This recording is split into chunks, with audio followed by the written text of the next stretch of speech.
a lenda do Pé Grande. No coração das vastas florestas da América do Norte, onde as árvores erguem-se como muralhas vivas e o silêncio da natureza é interrompido apenas pelo som do vento e dos animais selvagens, existe uma das lendas mais persistentes e inquietantes da humanidade, a do Pé Grande, também conhecido como Bigfoot ou Sasquatch. A criatura é descrita como um ser gigantesco, coberto de pelos escuros, com altura que varia entre 2 e 3 metros, ombros largos, força descomunal e um olhar profundo, quase humano, mas repleto de mistério. Seu nome vem das enormes pegadas deixadas no solo, marcas com mais de 40 centímetros de comprimento que desafiam qualquer explicação lógica. Muito antes de se tornar uma obsessão moderna, a lenda já fazia parte das tradições orais dos povos indígenas da região do noroeste do Pacífico. Entre tribos como os Salish, Tsailis e Kwakiutl, o Sasquatch era descrito como um ser protetor das florestas, um espírito da natureza, às vezes visto como guardião, outras vezes como predador. Alguns relatos indígenas falavam de clãs de gigantes peludos que viviam escondidos nas montanhas, capazes de se comunicar com gritos ensurdecedores que ecoavam pelos vales. Para os xamãs, encontrá-los significava entrar em contato com um mundo espiritual poderoso, perigoso e incontrolável. Quando exploradores europeus chegaram à América do Norte, começaram a registrar histórias de caçadores que viam pegadas descomunais. No século XIX, jornais locais relatavam encontros com homens selvagens que corriam entre as árvores com velocidade impossível. Em 1811, o comerciante britânico David Thompson anotou em seu diário marcas de pés gigantes encontrados nas montanhas rochosas do Canadá, descrevendo dedos largos e bem definidos no gelo. Esses primeiros relatos plantaram a semente da curiosidade que se espalharia como fogo. Foi em 1958 que o mito ganhou força mundial. Em Bluff Creek, na Califórnia, trabalhadores da construção civil encontraram pegadas enormes ao redor do canteiro de obras. O jornal local publicou a história, e a criatura ganhou o apelido de Bigfoot. A partir daí, o interesse explodiu.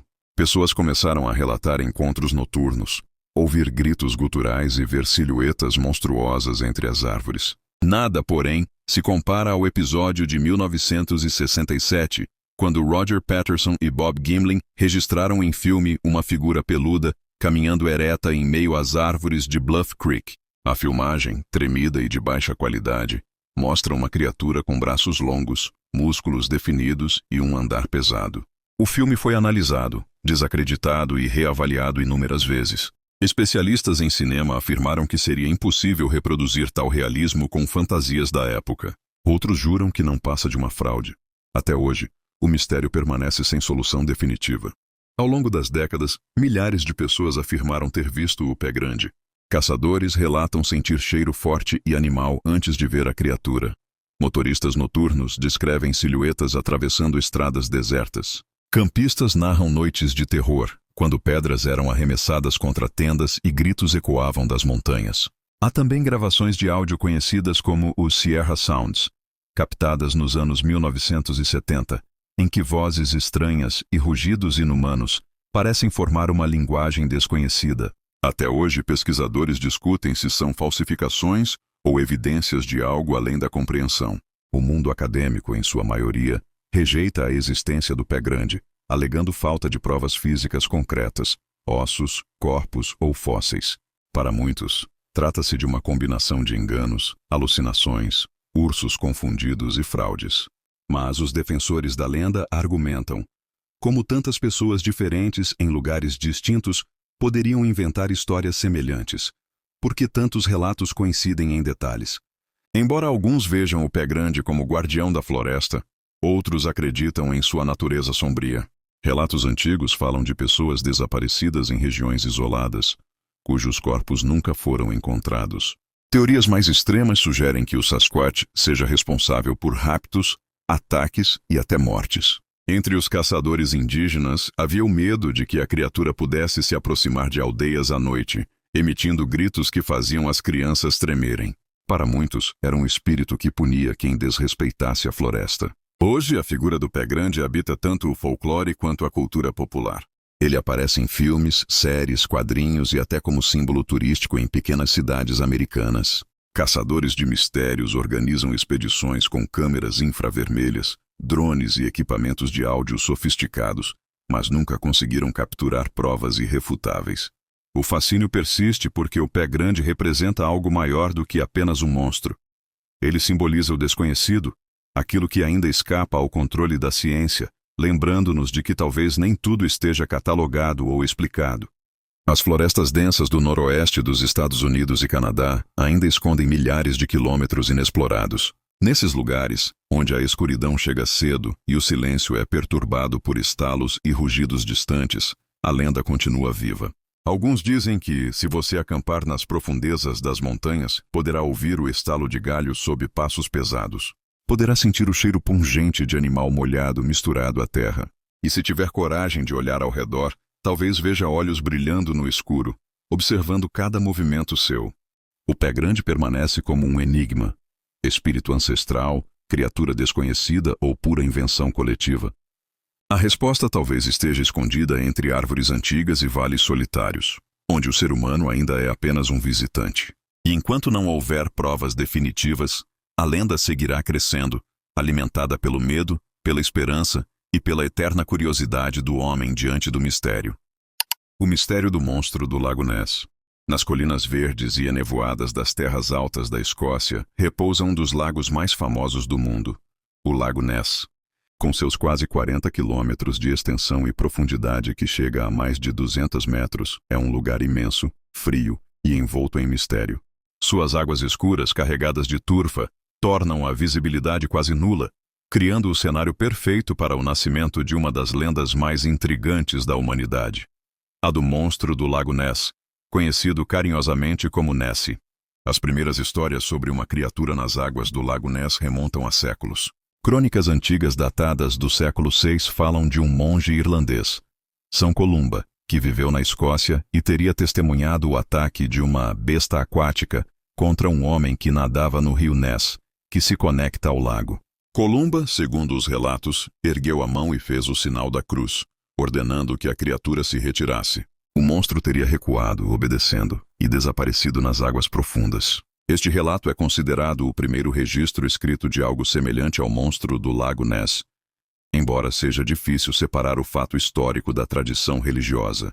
Ainda assim, alimentou o imaginário local de que havia algo vivo e desconhecido habitando aquelas águas.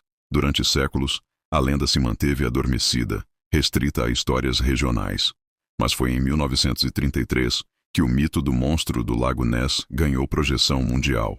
Naquele ano, uma nova estrada foi construída ao redor do lago, facilitando a visão de suas margens. Foi então que um casal, John e Audrey Mackay, relatou ter visto uma criatura enorme se movendo na superfície da água. O jornal local, Inverness Courier, publicou a notícia, descrevendo o avistamento de um monstro. A partir daí, começaram os relatos frequentes. Pescadores diziam ver ondulações incomuns. Turistas relatavam avistamentos e fotos começaram a surgir. O mais famoso registro fotográfico apareceu em 1934, conhecido como a fotografia do cirurgião. Ela mostrava uma criatura de pescoço longo emergindo das águas, lembrando um plesiosauro, um réptil marinho pré-histórico. A foto percorreu o mundo e consolidou Nessie como uma das maiores lendas modernas. Décadas depois, descobriu-se que a fotografia havia sido uma fraude, feita com um modelo de brinquedo acoplado a um submarino em miniatura.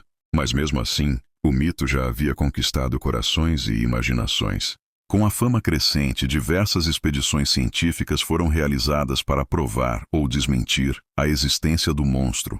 Sonar, barcos especializados e até submarinos foram utilizados.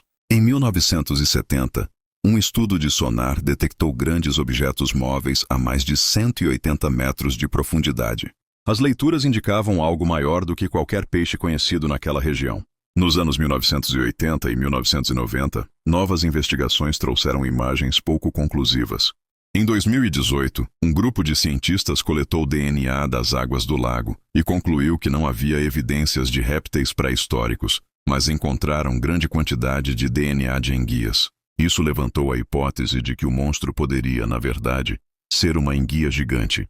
algo que explicaria os movimentos e sombras vistas na superfície. Os relatos variam, mas a maioria descreve Nessie como uma criatura de pescoço longo, corpo volumoso, pele escura e movimentos ondulatórios. Muitos a comparam com um plesiosauro, um animal que viveu há mais de 65 milhões de anos. Outros falam de uma serpente gigante ou mesmo de uma baleia perdida. Uma característica comum nos relatos é a ideia de que a criatura aparece apenas brevemente, muitas vezes à distância, desaparecendo rapidamente nas águas turvas. Isso contribuiu para a aura de mistério. Nunca há tempo suficiente para observá-la claramente, e nunca há provas definitivas. O monstro do Lago Ness tornou-se parte da identidade escocesa. O lago atrai milhões de turistas todos os anos, impulsionando a economia local. Hotéis, passeios de barco e até museus dedicados a Nessie foram criados. A cidade de Inverness, próxima ao lago, é hoje um polo turístico, em grande parte devido à lenda. Nessie não é apenas um monstro. É um ícone cultural, aparecendo em filmes, desenhos, músicas e até em teorias conspiratórias.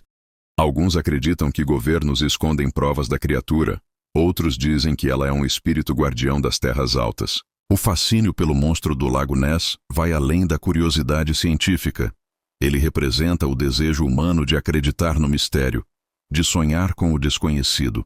Em um mundo cada vez mais explicado pela ciência, Nessie continua sendo um ponto fora da curva, uma lembrança de que talvez nem tudo esteja revelado.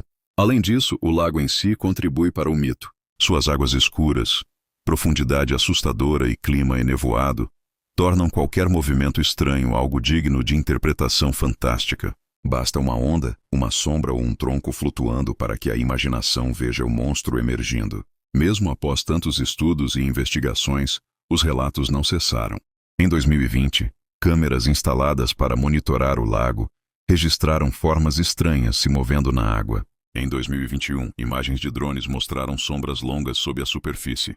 Nenhuma prova definitiva foi encontrada, mas cada nova fotografia ou filmagem renova o interesse mundial. Hoje, com as redes sociais, qualquer movimento suspeito no Lago Ness rapidamente vira notícia global. Há comunidades inteiras dedicadas a monitorar câmeras ao vivo no lago, esperando ser a próxima pessoa a registrar Nessie.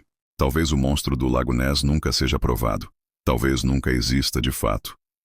Mas a lenda continua viva porque não precisa ser confirmada para ser fascinante. Nessie é um pedaço de magia que ainda resiste no mundo moderno. Uma história que conecta gerações, alimenta o turismo e mantém o Lago Ness como símbolo de mistério. Enquanto as águas escuras permanecerem insondáveis, haverá espaço para a imaginação. E quem sabe? Talvez, em uma noite fria e silenciosa, sob o nevoeiro das terras altas, um olhar atento veja o pescoço longo de uma criatura emergir das profundezas, apenas para desaparecer novamente, deixando apenas ondulações na superfície e um frio na espinha. O monstro do Lago Ness é, no fim, mais do que uma lenda. É um espelho do desejo humano de acreditar no extraordinário.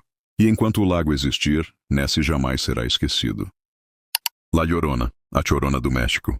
Dizem que nas aldeias e cidades do México, em noites silenciosas e enevoadas, um lamento profundo atravessa o ar. Um choro que faz até o mais corajoso tremer. Este lamento pertence a La Llorona, a Chorona, uma figura trágica cuja história é narrada de geração em geração, lembrando-nos do peso da culpa, do arrependimento e do destino cruel que pode cair sobre aqueles que se deixam consumir pela dor e pelo orgulho. A lenda conta que há muitos anos, em uma vila próxima ao Rio Grande, vivia uma mulher chamada Maria, de beleza estonteante e coração apaixonado. Ela era conhecida não apenas por sua aparência, mas também por sua vivacidade e graça. Em sua juventude, Maria era cortejada por muitos, mas havia apenas um homem capaz de cativar seu coração. Um jovem nobre e ambicioso. Eles se apaixonaram intensamente e, por algum tempo, parecia que nada poderia abalar a felicidade do casal. Maria e seu amado tiveram 2 filhos, meninos de pele clara e cabelos castanhos que refletiam a luz do sol. Durante algum tempo, a família viveu dias de paz, alegria e riso infantil. No entanto, a felicidade de Maria não durou. Seu amado, sedento por riqueza e status, começou a se afastar, procurando mulheres mais influentes e poderosas. Maria percebeu tarde demais que o homem que ela amava a atraía e que, em pouco tempo, poderia abandoná-la para sempre. Consumida pela dor e pelo desespero, Maria começou a se sentir traída não apenas pelo amor de sua vida, mas pela própria vida que lhe fora dada. O orgulho ferido e a tristeza profunda cresceram dentro dela como um fogo incontrolável. Em um ato de desespero absoluto e confusão emocional, Maria tomou a decisão mais trágica que uma mãe poderia cometer. Numa tarde quente, levou seus filhos para a beira do rio, fingindo levá-los para brincar. Mas, em um impulso cruel e irracional, afogou as crianças nas águas profundas e turvas. Quando a realidade de seu ato chegou, Maria foi consumida por um remorso insuportável. Ela correu ao rio, tentando salvar seus filhos, mas era tarde demais. Os corpos das crianças desapareceram sob a correnteza, e Maria ficou sozinha, gritando e chorando, implorando para que Deus lhe perdoasse. A dor e a culpa foram tão intensas que Maria não suportou viver. Na mesma noite, sem conseguir suportar a tragédia, a jovem mãe se atirou nas águas do rio, e assim encontrou sua morte. Mas a história de Maria não terminou com sua morte. Por algum capricho do destino ou punição divina, sua alma ficou presa entre os vivos e os mortos. Ela se tornou La Llorona, o espírito da mulher que chora eternamente. Desde então, dizem que em noites sem lua, seu fantasma vagueia pelas margens de rios, lagos e fontes, vestida de branco, cabelos longos e desgrenhados cobrindo parcialmente seu rosto, enquanto solta lamentos dilacerantes que ecoam pelo silêncio da noite. O choro de La Llorona é característico. Um som agudo, lamentoso, como se cada nota carregasse 1000 dores. Quem ouve seu choro sente uma tristeza tão profunda que o coração parece apertar, e muitos acreditam que a chorona procura incessantemente por seus filhos, tentando encontrar aqueles que perdeu para sempre. Ela é vista pelas margens, às vezes chorando sozinha, às vezes carregando sombras que se confundem com seus filhos mortos, chamando-os pelo nome, implorando por perdão. A lenda se espalhou pelo México e por toda a América Latina, tornando-se uma história de advertência para crianças e adultos. Os pais costumam contar que La Llorona aparece para aqueles que desobedecem ou se perdem, assustada pela escuridão, para lembrá-los do perigo.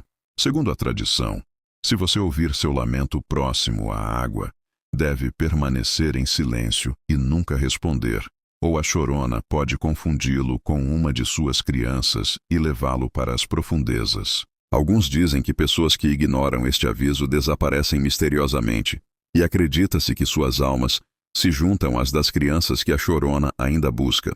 Ao longo do tempo, a figura de La Llorona ganhou diversas versões. Alguns contam que ela perambula apenas nas noites de sexta-feira. Outras que sua aparição está ligada às luas cheias ou aos dias de chuva, quando o vento carrega seu lamento através de vales e vilarejos. Em certas regiões, afirmam que seu rosto é invisível, coberto por cabelos negros e longos, e que seu vestido branco está sempre ensopado, como se tivesse saído das águas do rio naquela noite fatídica. Alguns relatos mais antigos descrevem que ela aparece refletida nas águas, mas que, ao se aproximar, o reflexo desaparece, deixando apenas o som do choro ecoando pelo ar. O simbolismo de La Llorona é profundo. Ela representa a culpa, a perda irreversível e a consequência de decisões impetuosas. Seu lamento serve como aviso, lembrando que atos de desespero e vingança podem transformar até a alma mais bela em um espectro de dor. Para os mexicanos, ela é parte do folclore que mistura medo, moralidade e a sensação de que a vida deve ser valorizada, pois a tragédia pode surgir mesmo nos momentos de maior alegria. Além de ser uma história de terror, La Llorona tornou-se um ícone cultural. Filmes, músicas, livros e peças de teatro já reinterpretaram sua figura de diversas formas, mantendo viva a memória de Maria e de sua eterna penitência. No imaginário popular, ela é a prova de que certos erros não podem ser reparados e que a tristeza verdadeira pode atravessar o limiar da morte, tornando-se imortal. Em algumas regiões rurais, moradores ainda relatam encontros recentes com La Llorona. Pessoas que caminham sozinhas à beira do rio ou atravessam pontes antigas juram ter visto uma mulher de branco, chorando, olhando para o nada. Ao ouvi-la, sentem arrepios e medo, mas também uma tristeza inexplicável, como se compartilhassem o peso da culpa de Maria.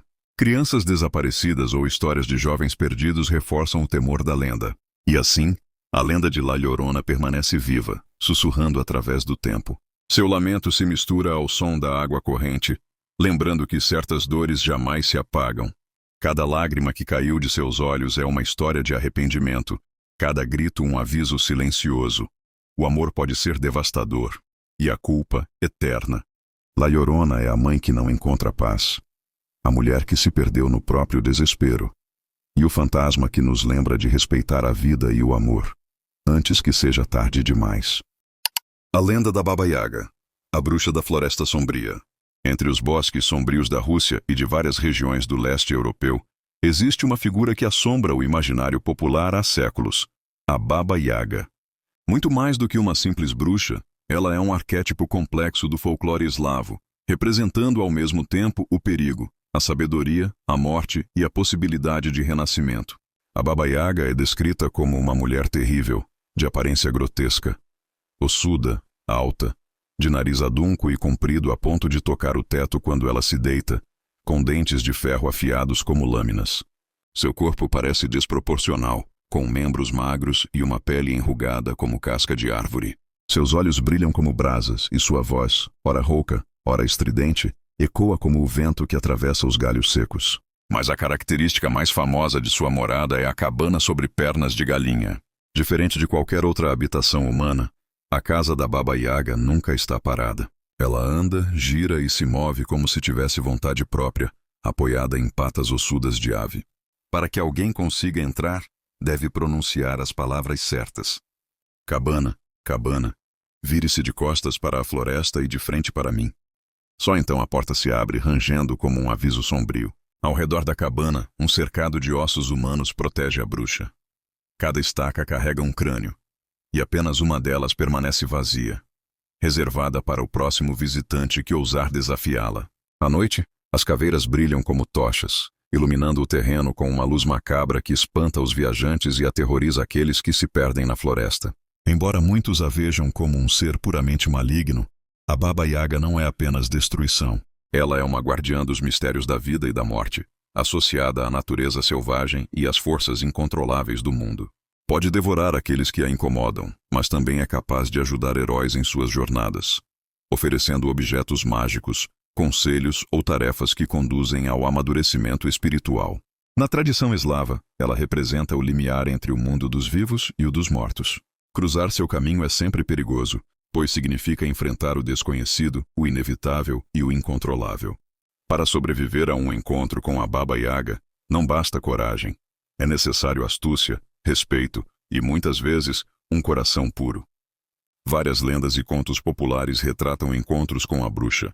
Entre os mais conhecidos estão Vassilissa, a Bela. Vassilissa era uma jovem órfã que vivia com a madrasta cruel e suas filhas. Um dia, as mulheres da casa a enviaram até a cabana de Baba Yaga, pedindo fogo. Na verdade, queriam que a garota fosse devorada pela bruxa. Quando chegou à cabana, Vassilissa foi recebida com desdém. Baba Yaga a ameaçou, mas aceitou lhe dar fogo se ela cumprisse certas tarefas aparentemente impossíveis. Separar grãos de trigo de grãos de areia, limpar a casa inteira em pouco tempo e outras ordens inumanas. No entanto, Vassilissa tinha consigo uma boneca mágica, presente de sua falecida mãe, que a ajudava a realizar tudo.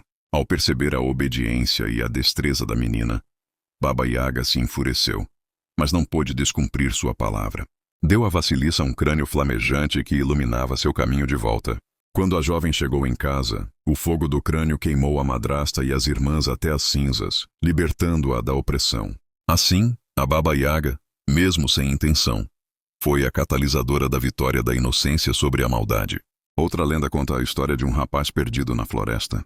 Faminto e sem forças, ele encontrou a cabana da Baba Yaga. A bruxa o capturou e disse que o comeria no dia seguinte. Naquela noite, o jovem encontrou uma forma de escapar. Enganou a bruxa pedindo que ela demonstrasse como entrava em seu próprio forno, já que o fogo parecia não a queimar.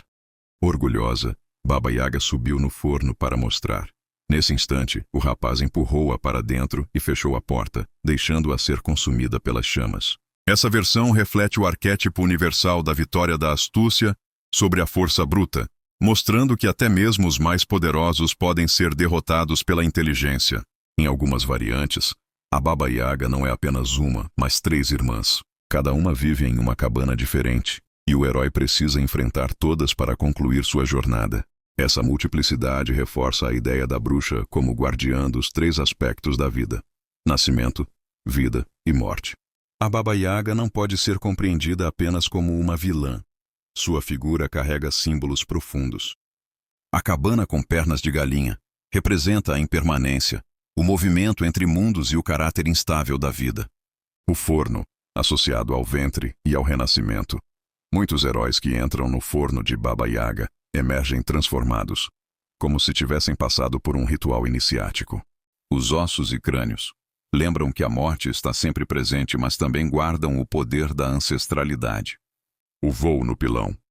A bruxa é descrita viajando pelos céus dentro de um pilão gigante, guiando-se com o pilão e varrendo os rastros com uma vassoura. Isso simboliza o domínio das forças naturais e a capacidade de transitar entre mundos. O que torna a Baba Yaga fascinante é sua dualidade.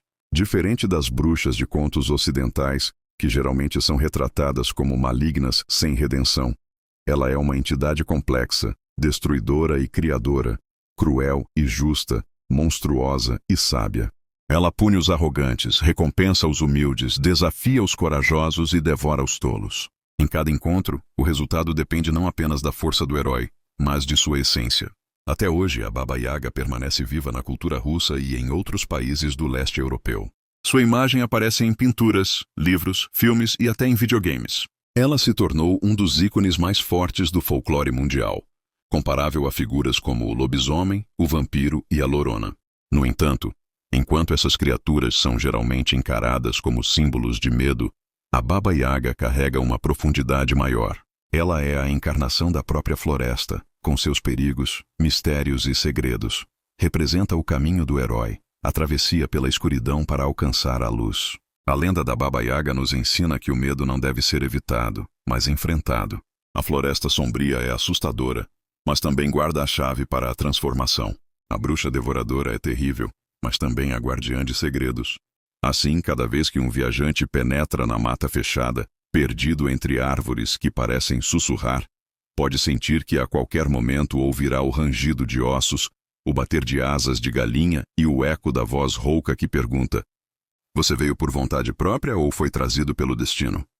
Pois quem encontra a Baba Yaga jamais sai o mesmo. O Wendigo, a sombra da fome eterna. Entre as florestas congeladas do norte da América, onde o inverno pode se estender por meses e o frio corta a pele como lâminas, existe uma lenda que atravessou séculos, a do Wendigo. Essa criatura, temida e reverenciada nas tradições dos povos algonquinos, como os Cree, Ojibwe e Algonquin, é descrita não apenas como um monstro físico, mas como um espírito que encarna a fome, a solidão e a degradação da alma humana.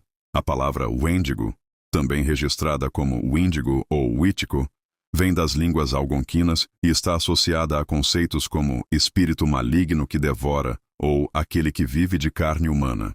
Para essas culturas, o Wendigo não é apenas uma lenda para assustar crianças, mas um aviso moral. Um ser humano pode se transformar nele quando é dominado pela fome extrema, pelo egoísmo ou pelo ato de cometer canibalismo. Durante os rigorosos invernos do Canadá e das grandes planícies, muitas comunidades indígenas viviam sob ameaça constante da escassez de alimentos. Era nesse cenário de neve profunda, ventos uivantes e noites intermináveis que a sombra do Wendigo se tornava mais real. Para os anciões, contar a lenda era uma forma de ensinar que, mesmo diante do desespero, a humanidade não deveria ser perdida. As descrições do Wendigo variam, mas seguem um padrão aterrador. É geralmente retratado como uma criatura altíssima, mais esquelética do que humana, com a pele esticada sobre ossos pontiagudos, os olhos fundos e brilhantes, e um coração congelado pelo gelo eterno. Alguns relatos dizem que sua pele parece estar apodrecendo, que exala o odor da morte e que possui chifres semelhantes aos de um cervo, como uma coroa macabra. Outros afirmam que o Wendigo cresce cada vez que devora carne humana. Quanto mais se alimenta, mais alto e magro fica, de modo que nunca consegue saciar sua fome. Essa é sua maldição eterna, a fome que nunca acaba, não importa quantas vítimas consuma. De acordo com as histórias, o Wendigo vagueia pelas florestas no silêncio da neve. Seus passos quase não deixam marcas, mas seu uivo pode ser ouvido ao longe, um som que mistura vento e agonia. Ele é um caçador paciente, seguindo viajantes solitários, caçadores ou famílias perdidas em meio à tempestade. Acredita-se também que ele não caça apenas com o corpo, mas com o espírito. O Wendigo sussurra nos ventos, penetrando nas mentes dos mais vulneráveis. Quem ouve sua voz pode enlouquecer, sentindo um desejo inexplicável por carne humana. Assim, ele não apenas mata, mas corrompe, transformando homens em monstros. Nas tradições indígenas, tornar-se um Wendigo não é apenas consequência de ser atacado. É um processo de corrupção. Um homem isolado na neve, enfrentando a fome mortal, pode ouvir o sussurro do Wendigo. No desespero, se consumir carne de outro ser humano, ainda que para sobreviver, sua alma será tomada, e sua transformação começará.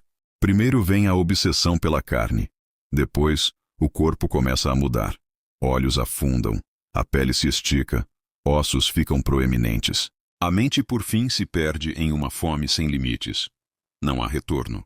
Aqueles que veem um conhecido tornar-se Wendigo falam de uma agonia indescritível, como se o humano ainda estivesse preso lá dentro, consciente da própria monstruosidade. No século XIX e início do século XX, exploradores e missionários que chegaram às regiões geladas do Canadá e de Minnesota registraram histórias sobre o Wendigo. Alguns colonos relatavam aldeias inteiras apavoradas, caçadores desaparecidos na neve e até casos de assassinato e canibalismo justificados como possessão pelo Wendigo. Um dos mais conhecidos é o caso de Swift Runner, um homem Cree que, no inverno de 1878, matou e devorou sua própria família durante um período de fome. Quando foi capturado, alegou ter sido dominado pelo espírito do Wendigo. Seu caso foi amplamente divulgado, servindo de exemplo de como a lenda estava profundamente enraizada na cultura e nos medos da região. A lenda diz que, ao anoitecer, quando a neve cai pesada e a lua ilumina a floresta com um brilho frio, o Wendigo vagueia entre as árvores. O silêncio absoluto é seu aliado.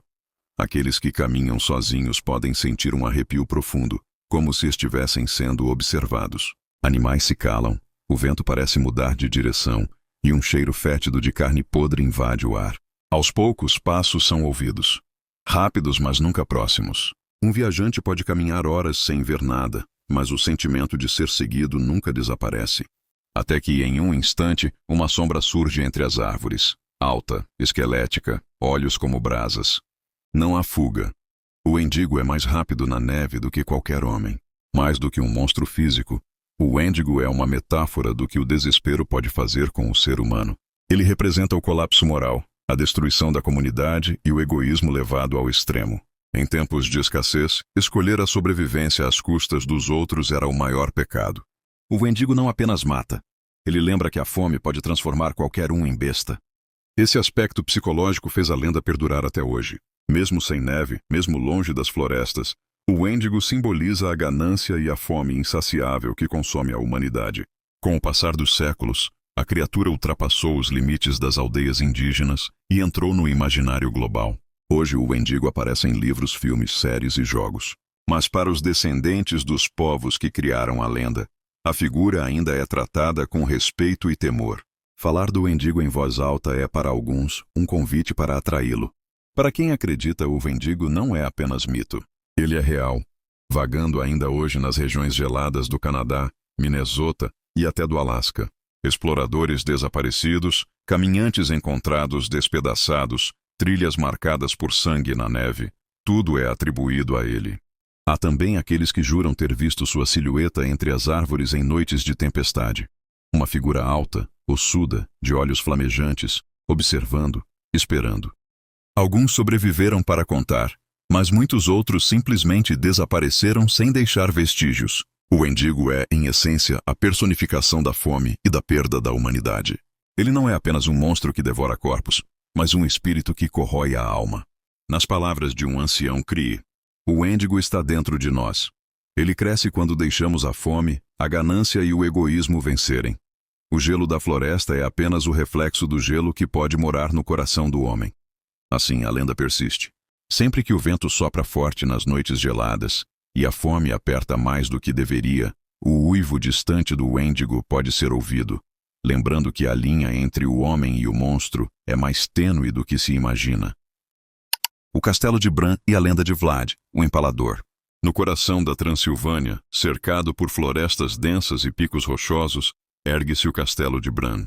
Construído no século XIV, originalmente como fortaleza de defesa contra invasores otomanos, sua imponência sempre chamou atenção. Torres altas e muralhas espessas pareciam desafiar o próprio tempo, enquanto passagens secretas e corredores escuros despertavam temor e curiosidade. Mas não foram apenas suas muralhas que deram fama ao castelo. Com o tempo, histórias de terror, sangue e aparições sobrenaturais se entrelaçaram à sua história, e o nome de Vlad III, o Empalador, tornou-se inseparável de Bran. Embora Vlad nunca tenha vivido oficialmente no castelo, sua presença lendária assombra cada pedra, como se sua crueldade tivesse deixado uma marca invisível nos corredores frios e úmidos. Vlad III governou a Valáquia no século XV, período de constante conflito com o Império Otomano. Sua fama de crueldade é histórica. Inimigos e traidores eram empalados vivos em estacas de madeira, e aldeões contam que ele muitas vezes percorria suas terras à noite, garantindo que o terror se espalhasse tão eficazmente quanto suas tropas. Mas Vlad também era astuto, disciplinado e profundamente patriótico. Seu objetivo era defender sua terra, mesmo que os meios fossem impiedosos. Foi esse equilíbrio entre heroísmo e horror que alimentou a imaginação popular, transformando-o em mito. Um príncipe humano que poderia ser monstruoso. Visitantes do Castelo de Bran relatam fenômenos estranhos que desafiam a explicação. Passos invisíveis. Durante a noite, ecos de passos ressoam nos corredores de pedra, como se um exército fantasma patrulhasse a fortaleza. Portas que se abrem sozinhas. Alguns quartos antigos parecem abrir e fechar sem intervenção humana, deixando os visitantes apreensivos. Sussurros e choros. Um relato frequente envolve uma jovem camponesa aprisionada injustamente nos calabouços do castelo. Dizem que à meia-noite ela percorre os corredores, chorando e clamando por justiça. Outros moradores afirmam que o próprio Vlad aparece como sombra. Um homem alto, com olhos penetrantes, vestindo armadura medieval e empunhando espada, observando aqueles que ousam desafiar a ordem do castelo.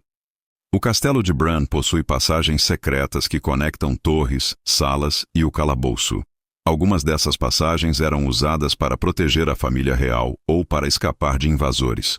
Com o tempo, rumores começaram a circular. Que Vlad escondia prisioneiros nessas passagens. Que ouro, relíquias e artefatos amaldiçoados estavam guardados em câmaras secretas. Que espíritos antigos, vítimas de injustiças e de execuções sangrentas, permaneciam presos entre as paredes, incapazes de descansar. Essas histórias, combinadas com os relatos de viajantes que afirmavam sentir presenças invisíveis, criaram a fama de Bran como um local assombrado. Além do castelo, as florestas próximas também fazem parte da lenda. Caminhantes afirmam ouvir gritos na escuridão, sombras se movendo entre as árvores e luzes inexplicáveis que desaparecem rapidamente. Dizem que Vlad patrulhava não apenas o castelo, mas as terras ao redor, garantindo que nenhum inimigo ou traidor se aproximasse. A floresta, então, tornou-se cenário de histórias de fantasmas e criaturas noturnas, reforçando o mito de que o terror de Vlad se estendia além das muralhas. A fama de Vlad como figura sanguinária chegou ao mundo literário quando Bram Stoker, escritor irlandês, encontrou inspiração nas histórias da Transilvânia. Embora o próprio Vlad não fosse um vampiro, sua crueldade e vida marcada por conflitos deram forma ao Conde Drácula. A partir daí, o Castelo de Bran passou a ser conhecido internacionalmente como Castelo de Drácula, mesmo que historicamente essa associação seja mais simbólica do que factual. Atualmente, o Castelo de Bran é um museu. Turistas de todo o mundo visitam suas salas e torres, conhecendo a arquitetura medieval, objetos históricos e as histórias que moldaram a lenda. Guias locais contam não apenas fatos históricos, mas também relatos sobrenaturais. Passos à noite, sombras nos corredores, choros de almas injustiçadas. Durante datas especiais, como Halloween, eventos noturnos transformam o castelo em cenário de contos de terror, mergulhando os visitantes em uma experiência imersiva, onde história e lenda se misturam. O Castelo de Bran é um símbolo da fusão entre história e mito. Vlad III, um governante brutal, protegeu sua terra com terror e estratégia. Sua reputação inspirou histórias de vampiros, fantasmas e assombrações. Visitantes e moradores continuam relatando fenômenos inexplicáveis, mantendo viva a lenda. É um lugar onde cada pedra tem uma história, cada corredor guarda segredos e cada sombra pode ser o reflexo de um passado sangrento. Entre realidade e ficção, o castelo de Bran permanece como o epítome das lendas de castelos assombrados na Europa. A lenda sombria do castelo de Hauska, o portão para o inferno. A Europa é um continente tecido por camadas de história, tradição e mistério.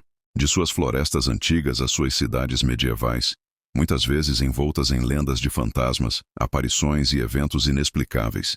Entre esses locais, poucos têm uma aura tão densa de mistério quanto o castelo de Hauska, na República Tcheca, uma fortaleza gótica do século III envolta em lendas de demônios, criaturas sombrias e até mesmo um suposto portal para o inferno. O castelo de Hauska foi construído por volta do ano 1250, durante o reinado de Ottokar II da Boêmia. Ao contrário da maioria das fortalezas medievais, ele não foi erguido em um ponto estratégico de defesa, nem próximo a rotas comerciais, nem perto de fronteiras militares.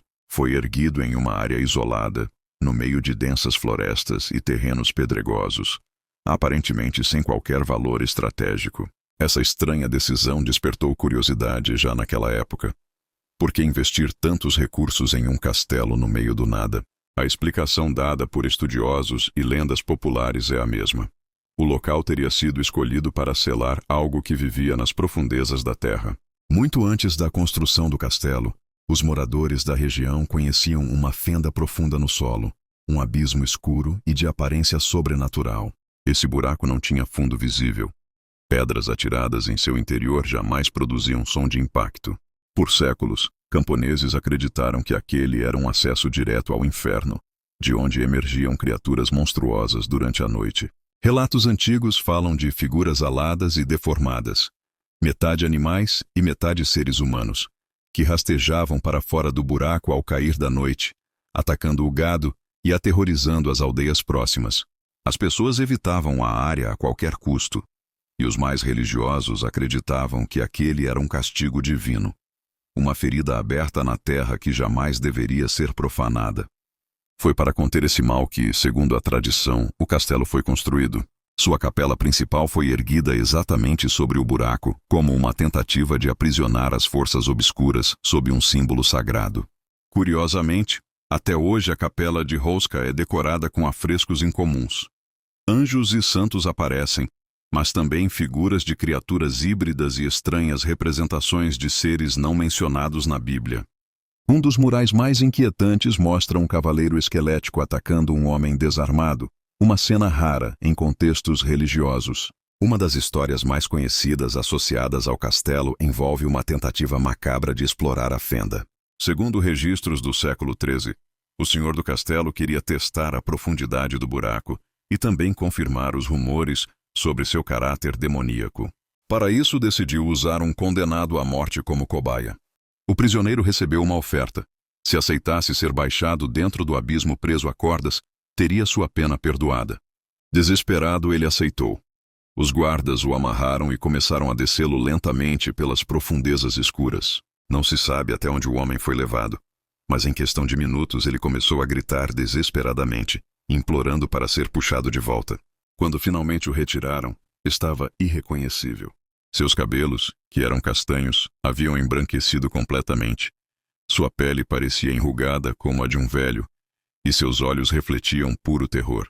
Ele não conseguia falar coerentemente, apenas balbuciava sobre criaturas que tentavam agarrá-lo e sussurravam em uma língua incompreensível. Poucos dias depois, morreu em um estado de completa insanidade. Não foi o único experimento. Outras tentativas de explorar o abismo também acabaram em tragédia, com relatos de pessoas enlouquecendo após descerem apenas alguns metros. Por isso, o buraco foi finalmente coberto com pesadas lajes de pedra, sobre as quais ergueram a capela gótica. Com o passar dos séculos, Hauska tornou-se menos uma fortaleza e mais uma prisão espiritual. Estranhamente, o castelo não possuía cozinha, fossos defensivos ou estruturas de guerra, reforçando a ideia de que sua função não era proteger pessoas, mas sim conter algo maligno. Durante a ocupação nazista, a lenda ganhou novos capítulos.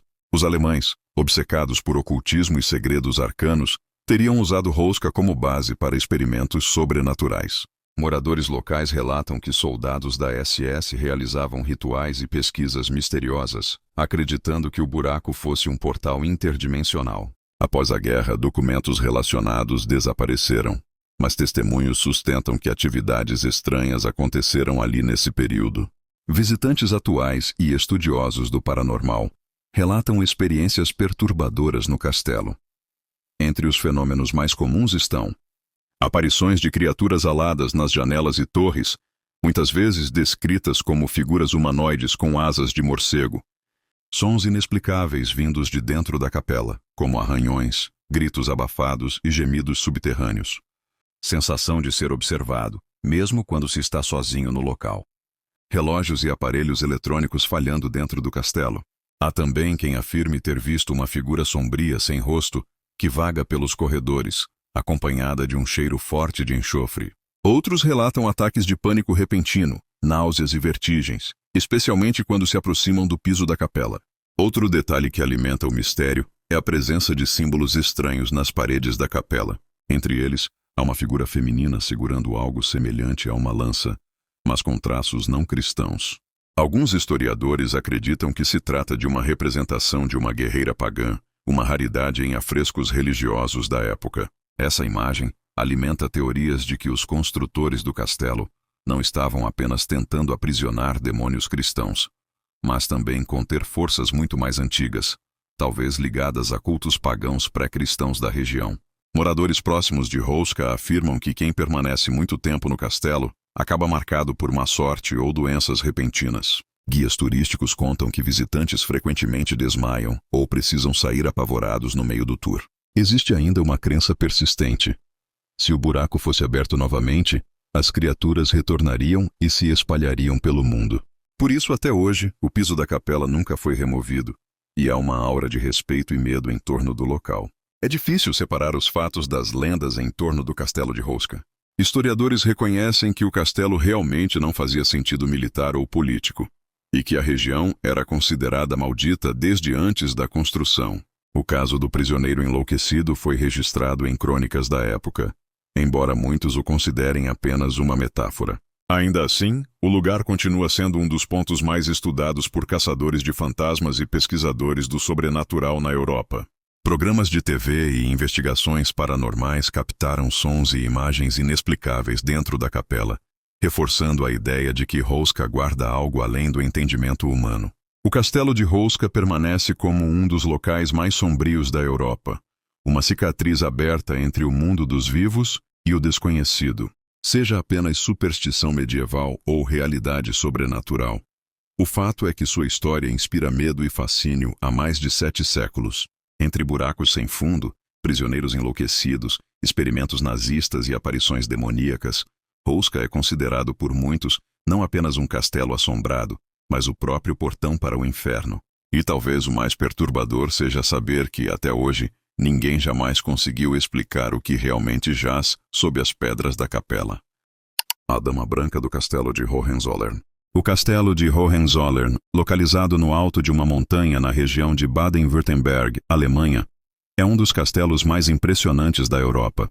Construído e reconstruído ao longo dos séculos, ele não é apenas um símbolo do poder da dinastia Hohenzollern, que chegou a governar a Prússia e mais tarde a Alemanha, mas também é conhecido por uma das lendas mais persistentes do continente, a aparição da Dama Branca. Diferente de muitas histórias de fantasmas, essa lenda não se limita a um único local. A Dama Branca, segundo a tradição, não só aparece em Hohenzollern, mas também em outros castelos ligados à família. Sua presença é cercada de mistério e temor, porque ela nunca surge sem motivo. Quando alguém a vê vagando pelos corredores, vestida de branco, é sinal de que uma morte se aproxima na família real. A história remonta ao século XV. Disse que a Dama Branca era o espírito de Kunigunde von Orlamunde, uma nobre que viveu na região durante a Idade Média. Kunigunde teria se apaixonado por um membro da família Hohenzollern, mas, para se casar com ele, precisava livrar-se de seus filhos de um casamento anterior. Dominada por uma paixão obsessiva e por uma maldição do destino, ela teria matado as próprias crianças. perfurando seus pequenos corpos com agulhas. Após o crime, acreditando que poderia se unir ao homem que desejava, Kunigunde foi rejeitada.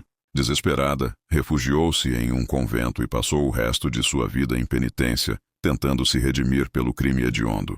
No entanto, quando morreu, seu espírito não encontrou paz. Condenada a vagar eternamente, ela passou a aparecer vestida de branco, chorando e gemendo pelos corredores dos castelos Hohenzollern, como se buscasse perdão pelos pecados cometidos. Assim nasceu a lenda da Dama Branca. O que torna essa lenda especialmente intrigante é a consistência dos relatos ao longo dos séculos. Reis, rainhas, príncipes e até serviçais afirmaram ter visto a aparição. Não eram histórias contadas apenas pelo povo simples, mas também por membros da própria família nobre. Um dos episódios mais marcantes ocorreu em 1598, quando Joachim Friedrich de Brandenburg, um dos herdeiros da família Hohenzollern, viu a Dama Branca nos corredores de um castelo em Berlim. Pouco tempo depois, um membro próximo da família morreu. Outro caso famoso aconteceu em 1625. Diversas testemunhas juraram ter visto uma figura feminina vestida de branco surgindo no castelo de Berlim. Não demorou muito para que mais uma tragédia recaísse sobre a família. No século XIX, durante o reinado do rei da Prússia, Frederico Guilherme IV, a Dama Branca voltou a ser mencionada. Alguns criados relataram ver uma mulher espectral vagando pelas torres. Pouco depois, o rei sofreu uma série de problemas de saúde que o levaram à morte. O último relato significativo ocorreu durante a Primeira Guerra Mundial, em 1914. Membros da corte e soldados afirmaram ter visto a Dama Branca no castelo de Hohenzollern. Meses depois, Guilherme II, o último Kaiser da Alemanha e descendente da família, enfrentou a queda de seu império. A presença da Dama Branca tornou-se tão forte que ela não era vista apenas como um fantasma, mas como uma mensageira da morte. Diferente de outros espíritos vingativos, ela não buscava diretamente ferir ninguém. Seu papel era o de prenunciar tragédias. Cada vez que aparecia, deixava atrás de si um rastro de medo e expectativa. O branco de seu vestido não era sinal de pureza, mas de luto e penitência.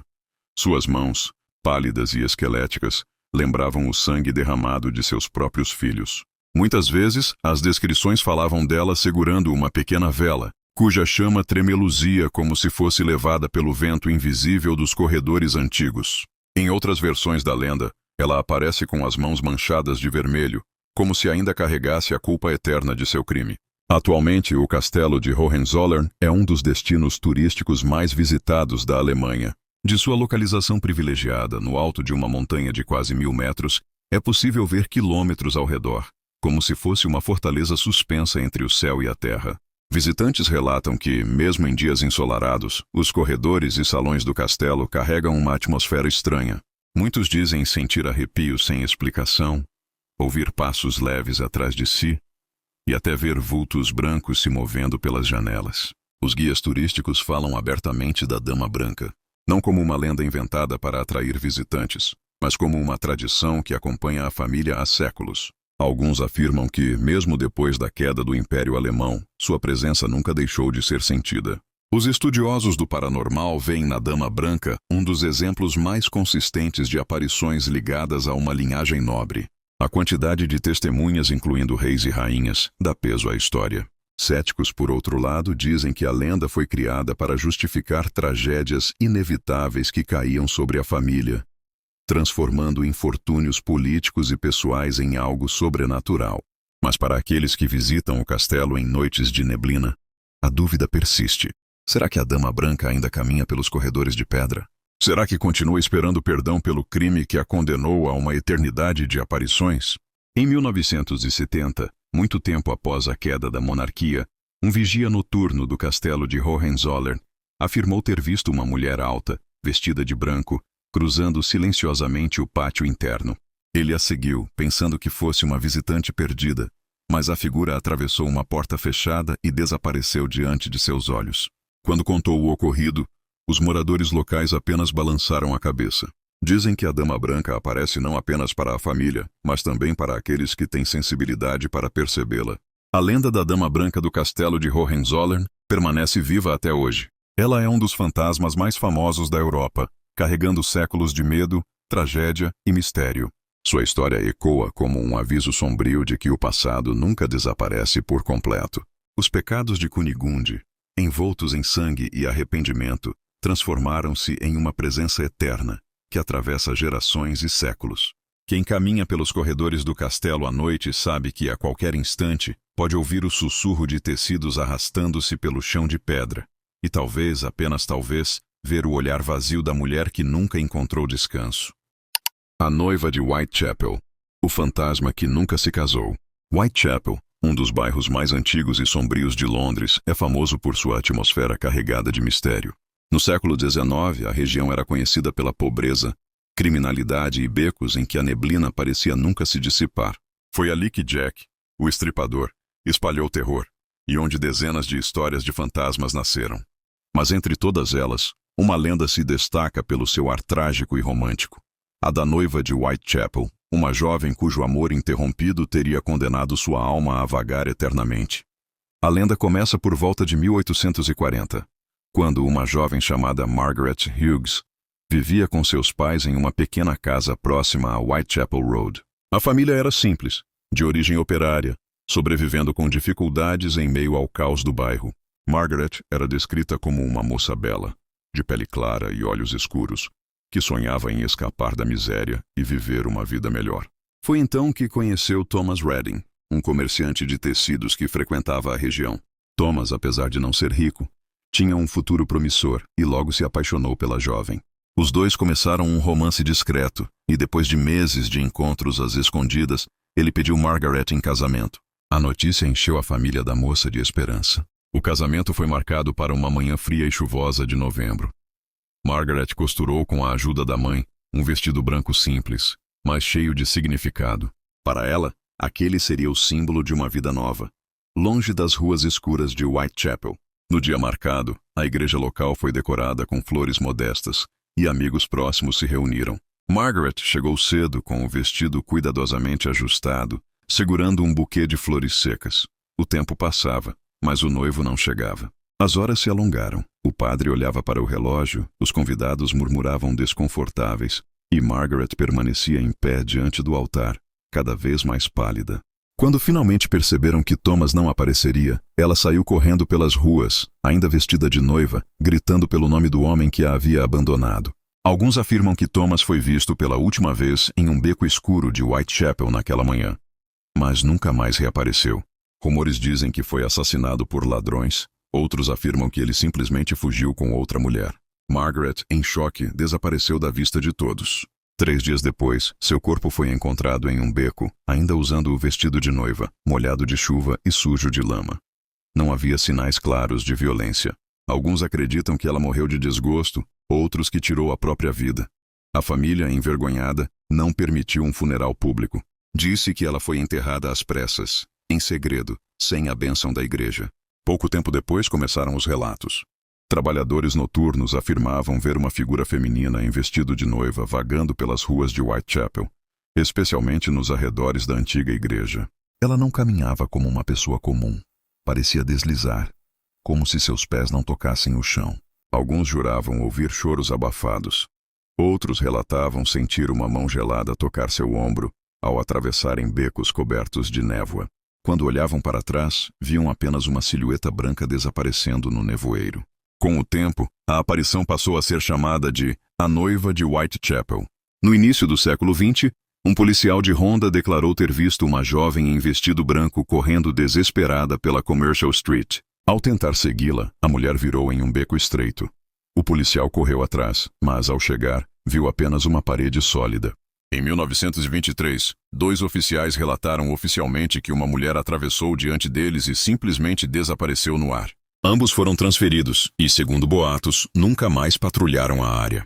Na década de 1960, um taxista contou que uma passageira de vestido branco entrou em seu carro próximo a Whitechapel High Street.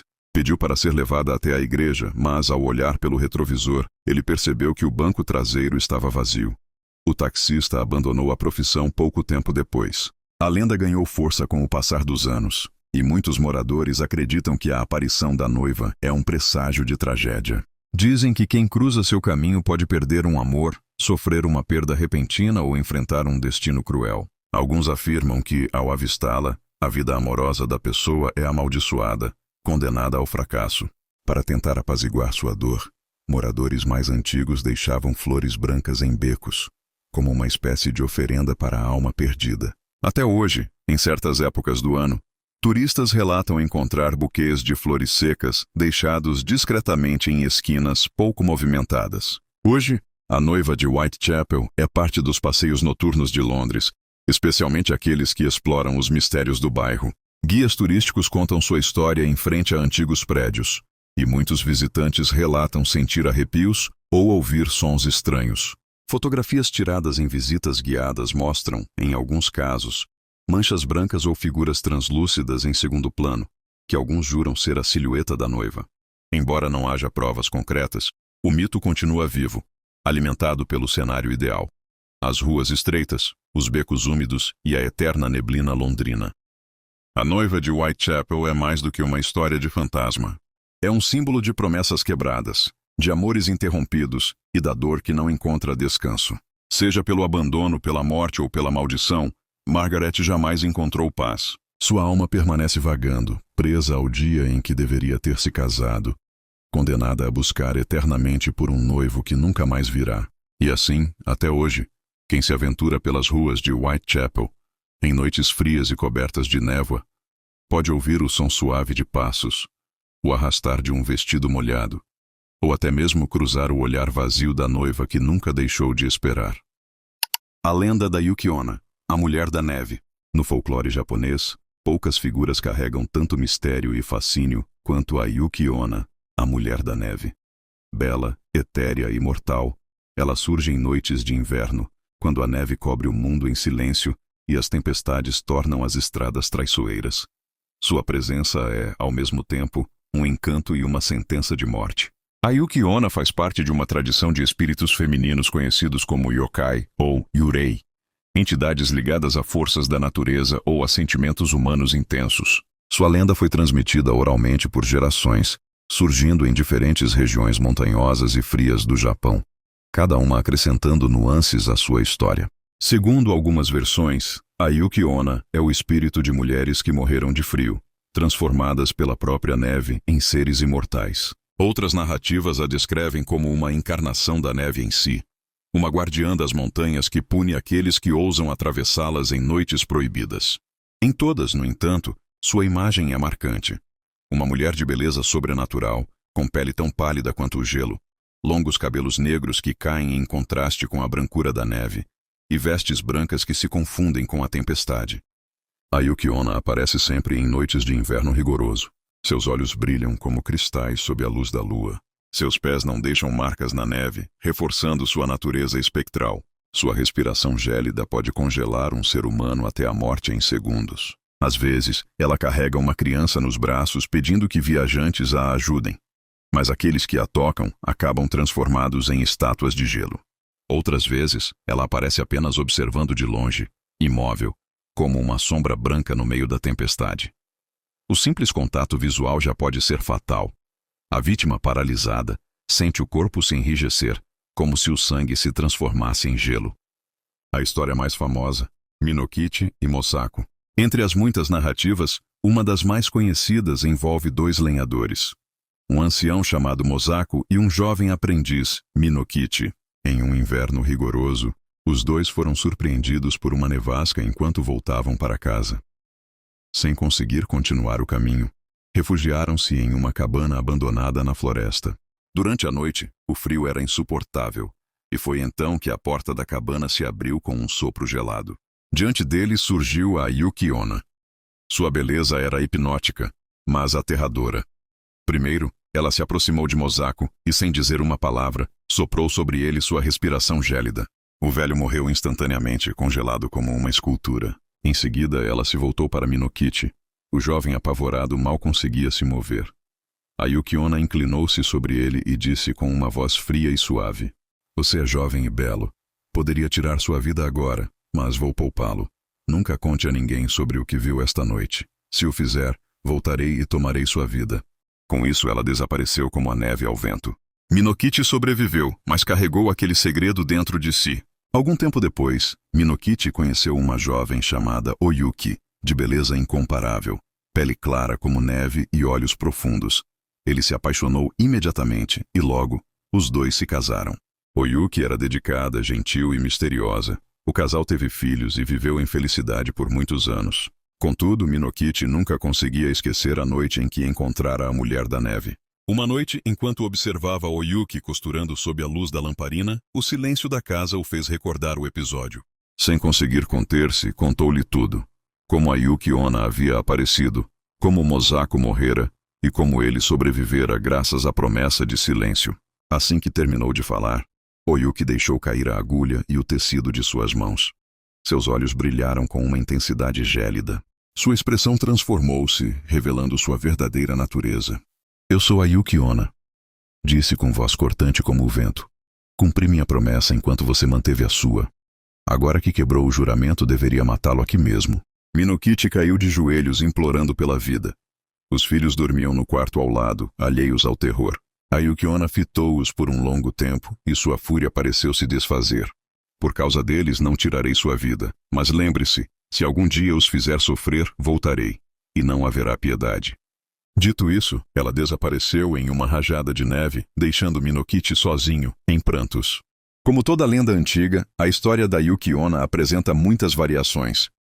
Região de Aomori. Ela aparece segurando um bebê. Se o viajante pega a criança, percebe que o peso aumenta até esmagá-lo contra a neve. Região de Niigata. A Yuki Onna suga o sangue ou a energia vital de suas vítimas, como uma vampira do frio. Província de Yamagata. Dizem que ela aparece para pedir fogo. Se alguém lhe dá uma brasa, ela desaparece agradecida, mas se recusa, é condenado a morrer congelado. Versões românticas. Em algumas histórias, ela realmente se apaixona por um humano e tenta viver como esposa e mãe, mas sua natureza sobrenatural sempre a impede de permanecer. A Yuki Onna é uma figura ambígua. Por um lado, representa o perigo da natureza invernal, a neve, bela e silenciosa, mas capaz de matar em segundos. Por outro, simboliza a feminilidade misteriosa e a transitoriedade da vida, como a neve que cai e logo derrete. Alguns estudiosos interpretam a lenda como um aviso para respeitar o inverno e não subestimar a montanha. Outros a veem como metáfora das relações humanas. A beleza pode ser fatal, e promessas quebradas podem trazer consequências irreversíveis. Hoje, a Yuki Onna continua viva no imaginário japonês. Ela aparece em literatura clássica, como nas histórias recolhidas por Lafcadio Hearn no século XIX. Está presente em animes, filmes e jogos, sempre associada ao inverno, à neve e ao mistério feminino. Muitas aldeias de regiões nevadas ainda contam histórias de encontros com ela, especialmente para assustar crianças e impedir que saiam sozinhas durante tempestades. A Yuki Onna é muito mais que uma lenda de terror. Ela é um reflexo da relação do Japão com a natureza, o respeito e o medo diante da beleza perigosa do inverno. Sua figura atravessou séculos, transformando-se, mas mantendo sempre a mesma essência, a da mulher fantasma de pele branca como a neve, que surge nas tempestades para lembrar que o frio pode ser belo, mas também mortal. O holandês voador. A maldição do navio fantasma. O mar sempre foi palco de lendas, mistérios e histórias que ultrapassam os limites da imaginação. Entre todas as narrativas nascidas das águas revoltas e das tempestades noturnas, poucas possuem tanto poder quanto a lenda do holandês voador, Flying Dutchman. O mito fala de um navio fantasma condenado a vagar eternamente pelos oceanos, sem jamais encontrar porto seguro, sendo um presságio de má sorte e tragédias para aqueles que o avistam. A lenda do holandês voador surgiu provavelmente no século XVII, auge da era das grandes navegações, quando as potências europeias disputavam colônias, rotas comerciais e riquezas vindas da Ásia, África e América. Os Países Baixos eram uma força naval temida, com a Companhia Holandesa das Índias Orientais dominando rotas no Oriente. Marinheiros daquela época enfrentavam condições de vida precárias, tempestades violentas, fome, escorbuto, piratas e doenças desconhecidas. Nesse cenário de incerteza e morte, não é estranho que histórias de fantasmas e maldições surgissem para explicar o inexplicável e aterrorizar os que se aventuravam no mar. O holandês voador foi descrito como um navio que nunca poderia aportar, condenado a navegar eternamente. O nome remete tanto à nacionalidade de seu suposto capitão, um holandês, quanto à ideia de que o navio parecia flutuar ou voar sobre as ondas, iluminado por uma luz espectral.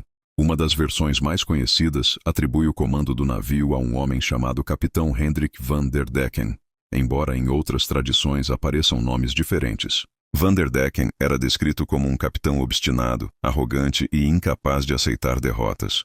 Reza a lenda que, durante uma viagem pela rota do Cabo da Boa Esperança, atual África do Sul, o navio foi surpreendido por uma tempestade devastadora. Os marinheiros suplicaram que o capitão recuasse e buscasse abrigo, mas ele, tomado pelo orgulho e pela fúria, teria gritado: "Ainda que precise velejar até o juízo final, eu não arredarei um passo. Que os céus ou o inferno tentem me deter." Suas palavras foram interpretadas como um desafio blasfemo contra Deus ou contra o próprio destino. Foi nesse momento que a maldição caiu sobre ele e sua tripulação. O navio foi condenado a navegar eternamente, jamais encontrando paz, porto ou salvação. As descrições do holandês voador variam, mas há elementos comuns. Um navio imponente de velas enfunadas mesmo sem vento, muitas vezes envolto em uma névoa sobrenatural ou iluminado por uma luz espectral azulada ou vermelha.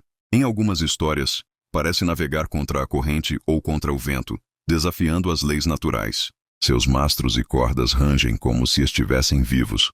E sua tripulação, quando visível, aparece como sombras, esqueletos ou espectros sem olhos. Para os marinheiros, avistar o holandês voador era sinal de tragédia iminente. Naufrágios, tempestades, motins ou mortes a bordo. O encontro podia significar o fim de toda uma expedição. O mito ganhou força, porque vários relatos ao longo dos séculos afirmaram ter visto o navio fantasma. Século XVIII e XIX.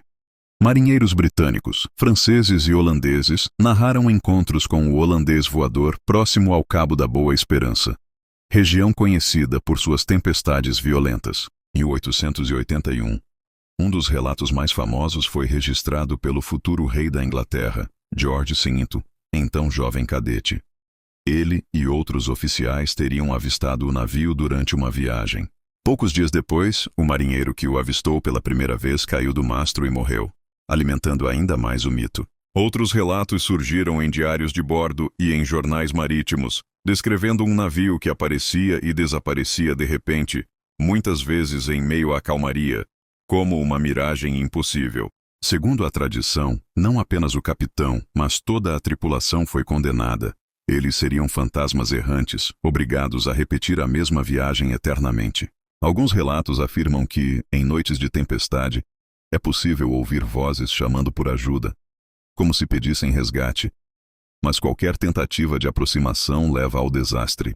Há também a lenda de que o holandês voador tenta passar mensagens para outros navios, pedindo que as entreguem a parentes que já morreram há séculos. Essas mensagens amaldiçoadas seriam, na verdade, uma armadilha. Quem as aceita acaba selando seu próprio destino. Além do medo literal, o holandês voador simboliza o orgulho humano diante da natureza e do divino. O capitão amaldiçoado representa o homem que, em sua arrogância, desafia forças maiores e paga o preço. A imagem de um navio que nunca chega a porto também reflete a ideia de perdição eterna, um purgatório sem fim, tema caro tanto às crenças cristãs quanto às tradições folclóricas. O mito se espalhou tanto que atravessou os séculos, aparecendo em diversas formas de arte. Literatura.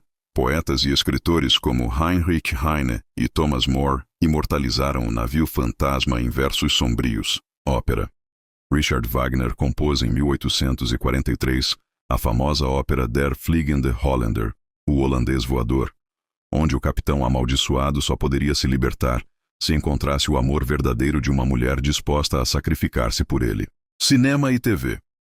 A figura do holandês voador foi usada em filmes de terror e aventura, e ganhou enorme destaque na franquia Piratas do Caribe, onde o navio aparece comandado por Davy Jones. Cultura popular. Até desenhos animados como Bob Esponja trouxeram sua versão humorística do holandês voador, mostrando como a lenda se enraizou no imaginário coletivo. Existem versões diferentes dependendo da tradição. Em algumas, O capitão pode ser redimido se encontrar alguém disposto a amá-lo incondicionalmente, como no mito de Wagner.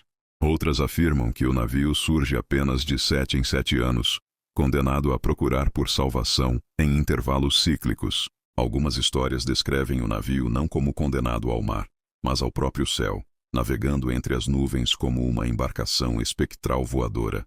Alguns estudiosos tentaram explicar os avistamentos. Uma teoria envolve o fenômeno chamado Fata Morgana, uma miragem óptica causada pela refração da luz, que pode fazer navios distantes parecerem flutuar no ar. Porém, mesmo com explicações racionais, a força da lenda continua viva. Atualmente, o mito permanece entre os mais famosos do mundo. Para marinheiros e amantes do mar, continua sendo símbolo de mistério, má sorte e fascínio. Em roteiros turísticos na África do Sul, especialmente próximo ao Cabo da Boa Esperança, é comum ouvir guias contando histórias sobre supostos avistamentos do navio fantasma. Mais que uma simples lenda, o holandês voador representa a fusão de medo, superstição e o poder avassalador do oceano. Ele é a lembrança eterna de que o mar, apesar de explorado, nunca será totalmente domado. Assim, o holandês voador segue navegando no imaginário humano. Um navio condenado, uma tripulação fantasma e um presságio que resiste ao tempo. As Caras de Belmes, o mistério das faces no chão da Espanha. A vila de Belmes de la Moraleda, situada na província de Jaén, na região da Andaluzia, Espanha, era até 1971 apenas mais uma localidade rural esquecida no tempo, marcada pela tranquilidade da vida no interior. Nada parecia distinguir aquele lugar de tantos outros povoados ibéricos, até que um acontecimento estranho transformou para sempre a rotina de seus habitantes e atraiu, ao longo de décadas, cientistas, investigadores paranormais, religiosos e curiosos do mundo inteiro. Tudo começou em 23 de agosto de 1971, na casa número 5 da Rua Real. A dona de casa, Maria Gomes Câmara, uma mulher humilde, dedicada à família e respeitada pelos vizinhos, estava em sua cozinha quando percebeu algo estranho no chão de cimento, uma mancha difusa, que pouco a pouco começou a ganhar contornos. Assustada, Maria observou que a marca ia tomando forma humana, até que finalmente se delineou a imagem de um rosto. Era como se alguém tivesse desenhado com fogo ou gravado na pedra uma expressão sombria, com olhos, nariz e boca bem definidos. A primeira reação foi de espanto e medo. Maria chamou seu marido, Juan Pereira, e o filho, para mostrar a estranha figura. O rumor se espalhou pela vizinhança e logo toda a rua estava diante do fenômeno. Alguns afirmaram ver claramente uma face triste, como se estivesse sofrendo. Outros diziam sentir uma energia pesada no local, um clima quase sufocante que parecia impregnar o ambiente. Tentativa de eliminar o fenômeno. Convencido de que poderia se tratar de uma simples mancha de umidade ou fungo, Juan decidiu pegar uma marreta e destruir a parte do piso onde o rosto aparecera. Reconstruiu a área colocando novo cimento, acreditando que o problema estaria resolvido. Mas para o horror da família, dias depois, outra face surgiu no mesmo lugar. Desta vez mais nítida, mais perturbadora, como se estivesse desafiando a tentativa de apagá-la. Foi a partir desse momento que a casa de Maria passou a ser considerada maldita. Novas formas começaram a aparecer não apenas no chão da cozinha, mas também em outras áreas da residência. Diferentes rostos surgiam, alguns masculinos, outros femininos. Alguns com feições grotescas, outros com olhares de dor e angústia. Com o tempo, chegou-se a registrar mais de uma dezena de imagens distintas, cada uma carregando uma expressão única. A notícia correu rapidamente. Jornais locais noticiaram o caso como o fenômeno das caras misteriosas. Em poucos dias, curiosos, turistas e jornalistas começaram a chegar à pequena vila. Pessoas faziam fila para entrar na casa, pagar uma pequena contribuição e observar com os próprios olhos as marcas no chão. Muitos afirmavam sentir arrepios ao pisar no local, ouvir vozes sussurradas ou até sentir presenças invisíveis pairando no ambiente. O fenômeno dividiu opiniões. Uns viam a casa como um local sagrado, onde as almas dos mortos tentavam se comunicar. Outros a consideravam amaldiçoada, um portal do inferno. Para Maria, entretanto, aquilo era um tormento diário. Ela dizia sentir que os rostos apareciam para ela, que de alguma forma estavam conectados à sua vida. Segundo relatos, Maria chegou a sofrer crises de ansiedade e depressão por causa da pressão que o fenômeno trazia. Com o aumento da fama, estudiosos começaram a se interessar pelo caso. Um dos primeiros a se pronunciar foi o pesquisador Hans Bender, parapsicólogo alemão, famoso por investigar fenômenos de poltergeist na Europa. Ele visitou a casa em 1972 e declarou que as faces não poderiam ser explicadas simplesmente como uma fraude. O motivo? Os rostos mudavam ao longo do tempo. Alguns desapareciam, outros se transformavam diante dos olhos dos presentes. Era como se as imagens fossem dinâmicas, vivas e não apenas pinturas fixas. Outro grupo, liderado pelo pesquisador espanhol Germán de Argumosa, também analisou o caso. Ele e sua equipe realizaram gravações de áudio dentro da casa, obtendo registros de vozes eletrônicas, fenômeno conhecido como EVP, Electronic Voice Phenomena. Nessas gravações, surgiam lamentos, choros e até frases em espanhol antigo, pedindo ajuda ou mencionando morte. As autoridades locais, pressionadas pela popularidade do caso, chegaram a escavar o terreno sob a casa em 1972. Para surpresa de muitos, foram encontrados restos humanos, esqueletos que, segundo especialistas, datavam de séculos anteriores, possivelmente da época medieval. A explicação oficial foi de que, no passado, o terreno teria servido como cemitério. Porém, a descoberta só alimentou ainda mais as suspeitas de que as faces seriam manifestações das almas enterradas ali, presas entre dois mundos. É claro que, como todo fenômeno paranormal famoso, não faltaram acusações de fraude. Alguns céticos alegaram que Maria ou membros da família poderiam ter desenhado os rostos usando substâncias químicas, como nitrato de prata ou ácido, que reagiriam com o cimento, criando imagens parecidas com queimaduras. Outros apontavam que o fluxo de turistas trazia dinheiro e que isso poderia ser motivação suficiente para manter a farsa. Contudo, estudos realizados por diferentes laboratórios independentes não chegaram a um consenso. Em algumas análises, não se detectou qualquer pigmento ou produto químico que pudesse justificar as figuras. Além disso, muitos visitantes testemunhavam a mudança gradual das expressões em tempo real, o que tornava difícil sustentar a hipótese de pintura ou falsificação estática. Durante décadas, as caras de Belmes continuaram a se manifestar. Mesmo após a morte de Maria Gomes Câmara, em 2004, novos rostos foram registrados na casa e até mesmo em outras residências próximas.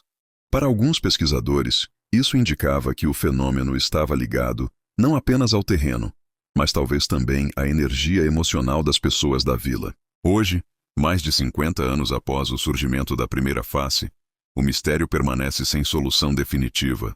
A casa número 5 da Rua Real continua sendo um ponto de peregrinação para curiosos e amantes do paranormal. O local é conhecido como La Casa de las Caras e permanece como uma das maiores lendas vivas da Espanha. As interpretações variam de acordo com quem observa o fenômeno. Explicação paranormal. Espíritos presos no antigo cemitério tentam se comunicar com os vivos, deixando suas marcas no chão como súplica por descanso eterno.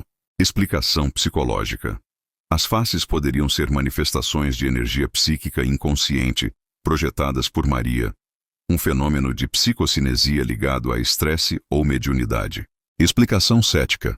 Uma fraude elaborada, mantida por décadas para fins de fama e turismo, ainda que nunca tenha sido provada de forma conclusiva. Independentemente da explicação, o fenômeno das caras de Belmes permanece único na história do paranormal. Não se trata apenas de um caso isolado, mas de uma ocorrência que atravessou gerações, resistindo a explicações simples, tornando-se parte do imaginário coletivo mundial. O caso das caras de Belmes é um dos acontecimentos mais bizarros e enigmáticos já registrados. Um fenômeno que mescla história, superstição, espiritualidade e ciência, permanecendo sem resposta clara mesmo após meio século. Talvez sejam apenas manchas, talvez espíritos clamando por atenção, ou talvez uma farsa que fugiu ao controle. O fato é que milhares de pessoas testemunharam algo que até hoje desafia a razão. E, em meio ao silêncio sombrio da casa em Belmes, os rostos continuam observando, eternos, como sentinelas de um mistério que nunca se deixa apagar.